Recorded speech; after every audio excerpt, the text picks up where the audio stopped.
Halo, saya Niko. Selamat datang di Zona Positif. Kalau sehabis nonton video kali ini kalian masih negatif, gua hajar lo. Hajar lo. Oke, kali ini kita kedatangan teman lama gua namanya Ko Luis. Ya, Ko Luis ini nih gua udah kenal sama dia tuh udah lama banget. Lumayan. Lama. Kita gimana ya kenalannya? Lupa gua. Saya juga lupa, Pak. Aduh. Iya. Jadi kita kenalan lagi aja. Oh, kenalan lagi aja. Iya, saya Luis, Pak. Niko. Oh, Niko. Ya. Jadi kita udah kenalan ya, udah. Betul, sudah resmi kenalan. Temenan belum? Belum kan baru Oh, kenalan. oh ya, temenan Iya. dulu dong. Oh, temenan. Iya, Niko. Luis. Niko. Iya, oke. Nggak penting ya, Pak. Oke, langsung aja kita mau bicara hari ini tentang temanya itu kesabaran dan perlunya introspeksi diri ya.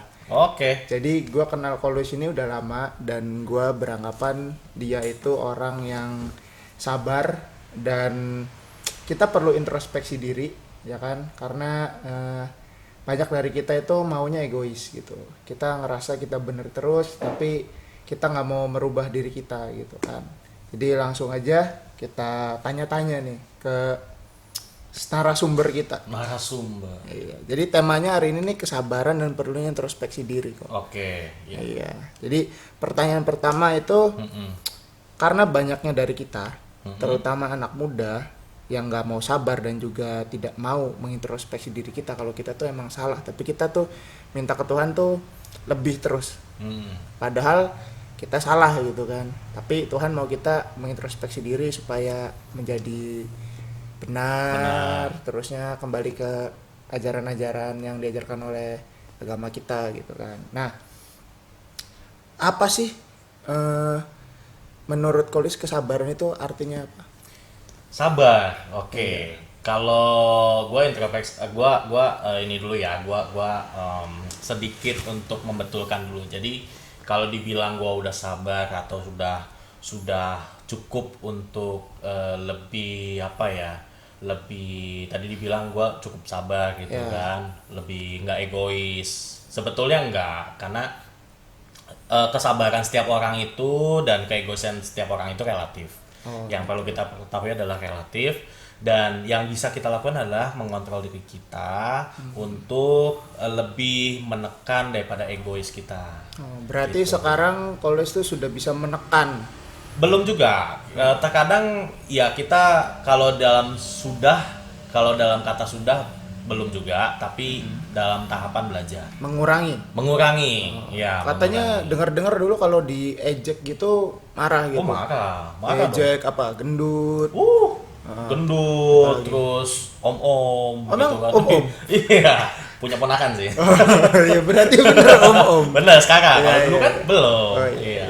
Gitu. Jadi apa ya? Kontrol dirinya kurang lah. Terus apa yang dilakukan dulu kalau teman-teman itu ngejek? Oh, atau- marah, bisa musuhan. Berantem dong. Langsung. Oh, langsung. Weh, gua nggak suka lo gitu kan. Gitu. Tapi semakin kesini semakin kita belajar untuk kontrol diri, ya apalagi kita kan juga anak Tuhan ya, gitu kan. Kalau kita belajar dalam Alkitab juga kan, salah satu kontrol diri adalah salah satu buah roh. Ya, ketika kita dikuasai oleh Roh Kudus, maka yang ada dalam diri kita bukan lagi kita, tetapi kita adalah milik Yesus gitu, milik Tuhan. Lalu gimana caranya Kolis itu mulai mengontrol diri, mengontrol emosi, terus mau memaafkan yang ngejek atau ngata-ngatain itu gimana? Awalnya tuh gimana? Prosesnya? Prosesnya ya, gue jelasin dulu. Kalau dari segi prosesnya dulu, dari segi guanya dulu, itu gue lebih ke self center sih. Gitu. Kenapa kita bisa marah? Karena kita lebih fokus pada self center, kepada diri kita. Nah, yang kita ubah bukan kitanya, tapi pola pikir terhadap kitanya. Pola pikir. Pola pikir, mindset kita, ya. Mindset kita ubah. Waktu itu gimana tuh? Mulai Yang dulu kita memulainya gimana? segala sesuatu dari aku, ya kan. Sekarang ya kembali lagi, kita self centernya bukan diri kita sendiri gitu, tetapi self center kita adalah Tuhan. Nah, jadi mendekatkan diri mendekatkan juga diri Tuhan. lalu belajar tentang apa sih yang dimauin Tuhan dalam hidup kita gitu Karena kan. kita egois juga ya. Maunya Egois? minta terus ya sama Tuhan. Pasti dong, namanya kita kan diciptakan manusia itu punya punya apa ya, punya keinginan, punya kehendak Iya. bebas kan. Nah, kehendak bebas itu salah satunya adalah egois. Ya, rasa marah pun itu kehendak bebas. Jadi, tapi bukan berarti egois itu jelek loh. Hmm. Egois itu Berarti ada egois yang bagus dan yang ada. jelek. Ada Contohnya dong. gimana kok? Contoh misalkan tadi siapa namanya? Niko. Niko udah kenalan ya? Udah kenalan. Udah mau kenalan. Ya, misalkan Niko punya istri nih, ya Iya. kan punya istri udah nikah, ya kan. Nah, tiba-tiba ada orang lain nih Hmm. ngebut istrinya Niko, Niko Iya. terima. Enggak. Nah, itu salah satu bentuk apa? Egois. Tapi egois yang memang betul, yang benar. Iya, iya. Gitu kan. Nah, yang dilarang adalah egois yang tidak benar. Contoh, kita pengen semuanya, kita pengen kaya nih, pengen kaya cepat dengan cara merebut atau menguasai harta orang lain. Contoh, dengan cara yang tidak benar. Ya, atau kita pengen apalah gitu kan, yang memang self centernya adalah diri kita sih. Ya. Tapi kembali lagi bahwa kita menjadi pribadi yang apa ya, pribadi yang sekarang lebih jangan kita tapi apa yang Tuhan inginkan dalam hidup kita, itu yang kita lakukan, sehingga kita lambat laun akan belajar untuk menekan egois kita. Iya, iya. Jadi awal mulanya itu tahap pertama tuh harus mendekatkan diri kepada Tuhan ya. Pasti Berserah. segala sesuatu itu, awal mula perubahan itu ya itu adalah takut akan Tuhan. Gitu ya. Permulaan hikmat adalah ketika kita takut sama Tuhan. Lalu bagaimana kita bisa takut sama Tuhan? Dari mendengarkan firman. Gitu. Kalau kita nggak dengan firman, berarti kita nggak berhikmat dong. Oke. Tuh guys, Gitu. itu kuncinya ya. Yes. Nanti kita mau iklan sebentar, ada masalah sound di sini. Nanti kita lanjutin lagi.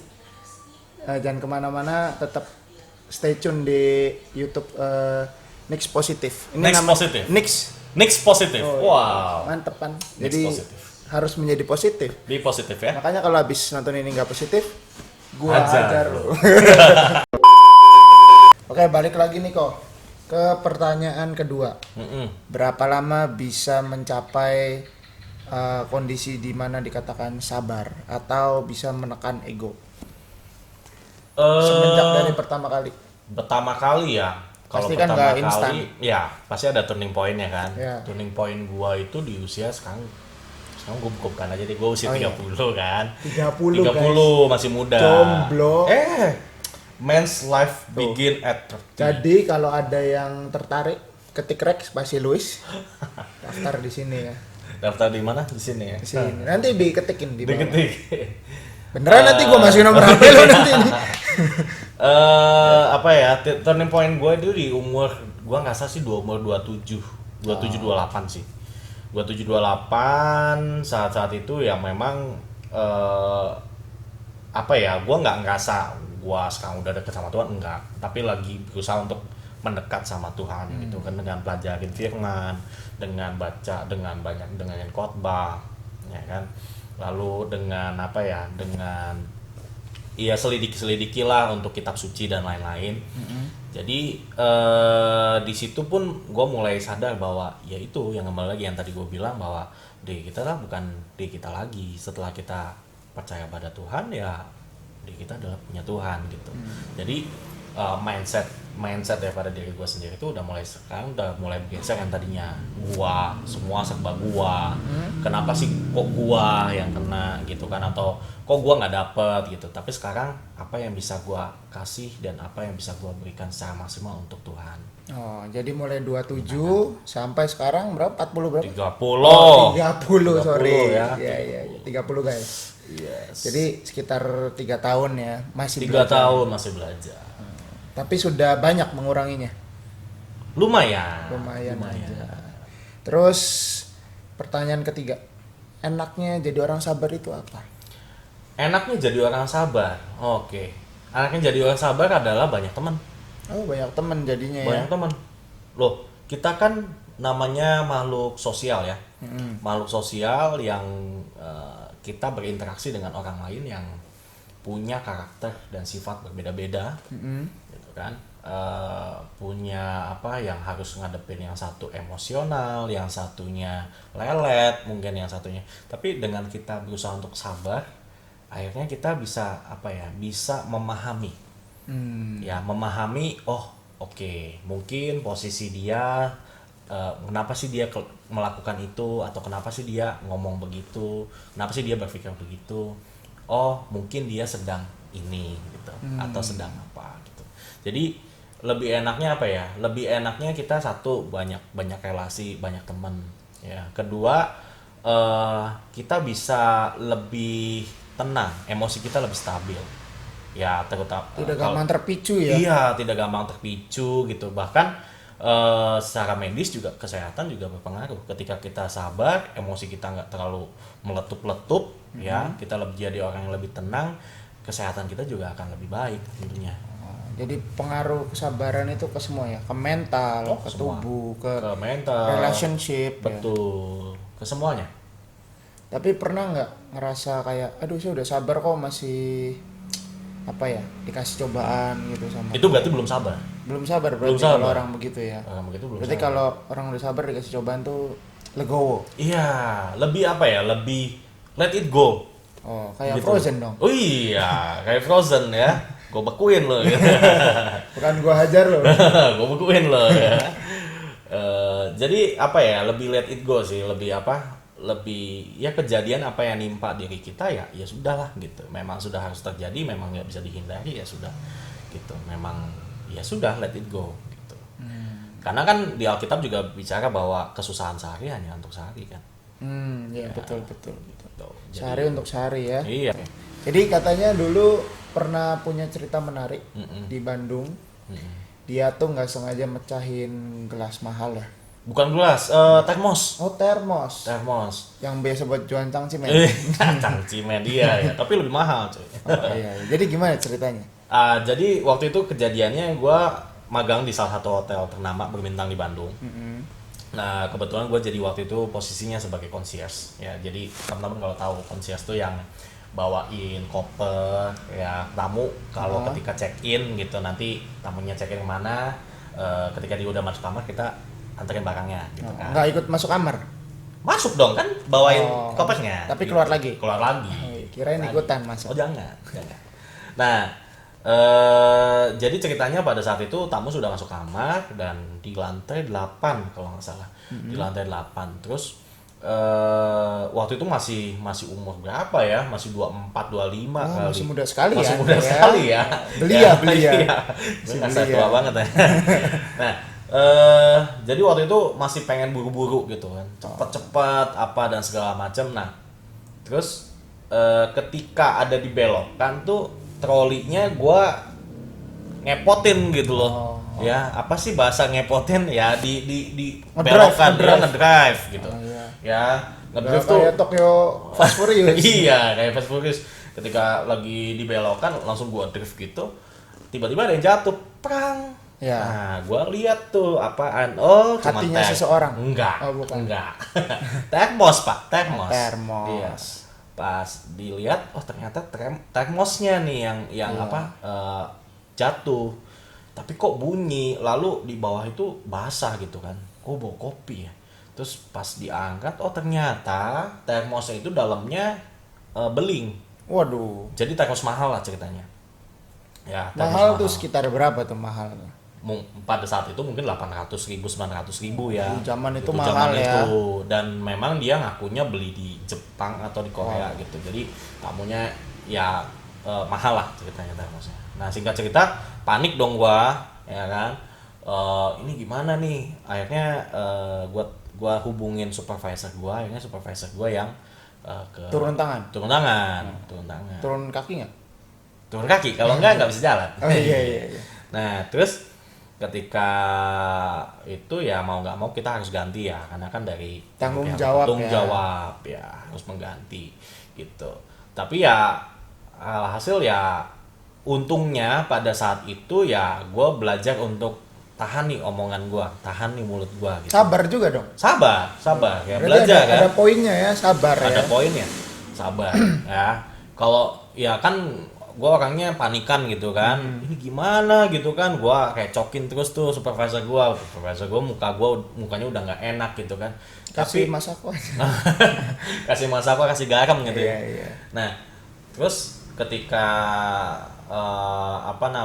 ketika itu ternyata bisa tuh ada di online shop ya termosnya. Padahal belinya di Jepang. Padahal belinya di Jepang gitu kan. Cuman tetap kan sebagai orang hotel yang baik ya bertanggung jawab. Kirain ya, langsung ke Jepang juga. Oh enggak, kalau itu saya mau Pak. Iya. Nah, terus akhirnya dibelikanlah untuk mengganti termos itu kan, termos tersebut. Nah, cuman Berarti Ko Luis bayar dong sepenuhnya untuk oh termos itu? enggak. Jadi gimana tuh? Pada saat itu langsung digantikan karena kita punya kas daripada hotel ya. Jadi konsias itu timnya kita punya kas. Nah, dan si kekurangannya adalah teman-temannya mau bayar tuh, mau patungan gitu. Oh, oke.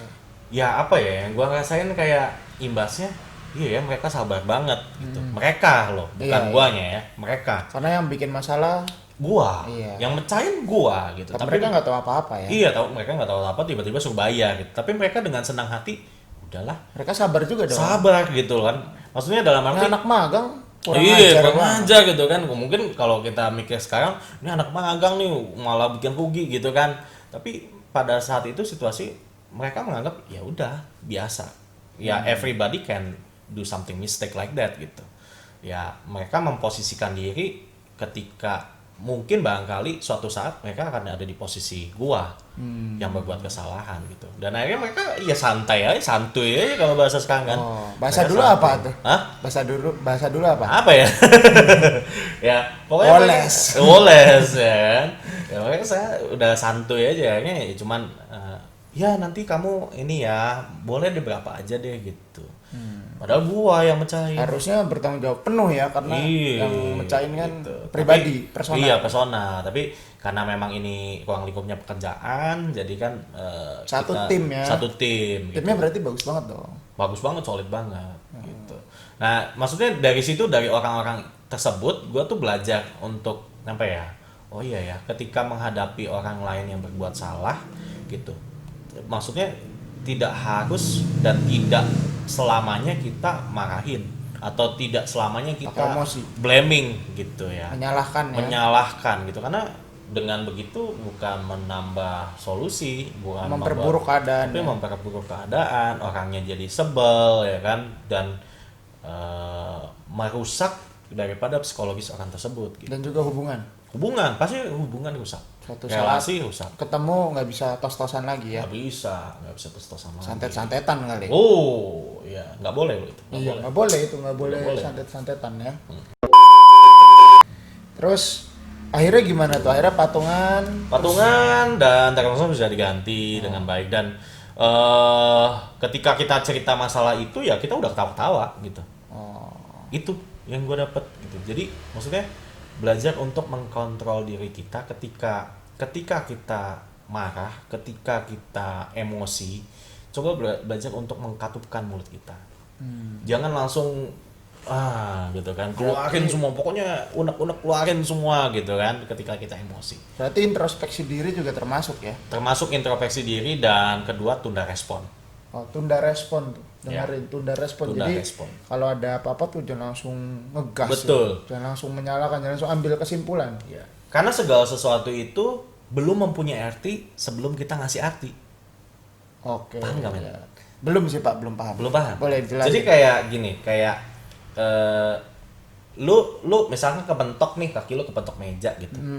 Sebetulnya itu lu belum merasakan sakit sebelum saraf-saraf lu ngasih respon ke otak lu kalau itu sakit. Iya, betul. Betul. Nah, kayak omongan orang nyelekit nih ke lu. Niko, lu begini, lu begitu, lu begini begitu. Lu belum bisa memberikan itu arti. Hinaan kah atau apa? Sebelum otak lu ini hina nih. Memproses dulu perkataan. Iya, gitu kan. Nah, lalu kan reaksi terjadi karena aksi dong. Iya. Ya enggak?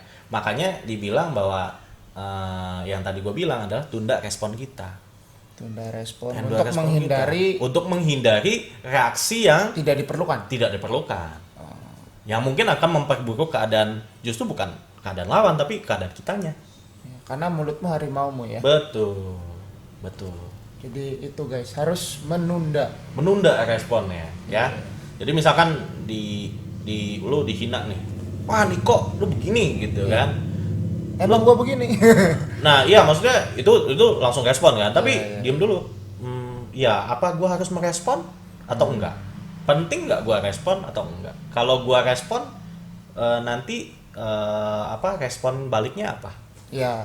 gitu. Jadi lebih berpikir untuk panjang sih. Apa yang kamu tabur kamu tuai ya. Betul. Ini pembahasannya berat banget loh, tabur Berat, gua. aduh, ini bentar lagi dia udah bawa Alkitab kayaknya.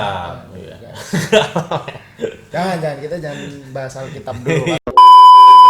Terus saran-saran untuk teman-teman di luar sana yang masih nggak sabaran dan juga belum bisa introspeksi diri.